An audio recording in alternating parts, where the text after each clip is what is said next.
إنعامه ولأن الحمد هو المدح مع الحب للممدوح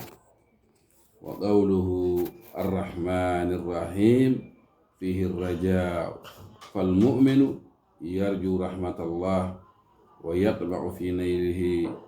وقوله bandiraɓe julɓe so tawi en mbiɗi ɗo jogli tati ɗi gandandare ma kanjum woni arkanu ta'abbudul qalbiya jokli maccinogol Allah to bange ɓernde ɗi gandanda hoorema la qubula li ayi ibada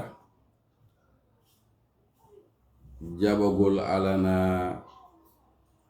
haya dewal Allah gotal illa biha so wona ɗino wona wonda e ɗiɗon jokli ngati jomiraɗo subhanahu wa ta'ala yu'badu hubban fi eɗen ndewamo ngam yiddemo wa raja'an wondude e jortade holɗum li sawabihi baraji makko wa khawfan hulde min e gabihi e lefte makko ɗum ɗo luuri yoga e suufiyankoɓe no mbiyata konko gandandare ma ƴettama e rabi'atul adawiya ombo wiyanno en nene joomam mi rewirani mo hulde jeygol ma walla yidde aljanna ma ndewirmami tan ko yiddema alay sago ganda to madhhab ahlu sunnati wal jamaa wona noon wi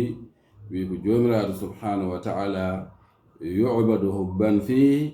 aɗa rewamo wondude yiddemo kono kadi wa raja'an li sawabihi wondude jortade baraji makko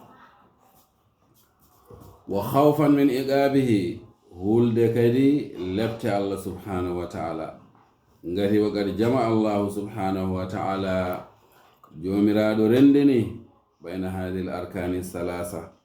hakkude ɗiɗo jogli tati ɗi kalɗen naane woni al-hubbu wal khawfu war raja o rendini ɗum fi surati al-fatiha e simore wiyetende al-fatiha allati ne gandanda hoorema kañum de hi afdalu suwaril qur'an kañum ɓuri yani mawnude e cimoje ɓuri hen hewde ɓural e cimoje qur'an ngati so tawi a wi alhamdulillahi rabbil alamin jettoɗe godeni Allah rabbi jeyɗo al alamina binde ɗe sa wi ni fihi al mahabba woni hen yidde ngati holɗum li anna allaha mun'im ngati jomiraɗo kanko woni neminowo yimɓe tewal mun'im yuhabbu ala qadri in'amihi neminɗo ne yiɗe e fodde ko nemini ko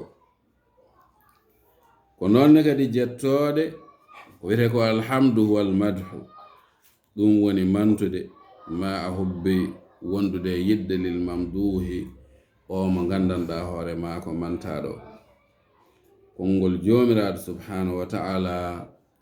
arrahmanir rahim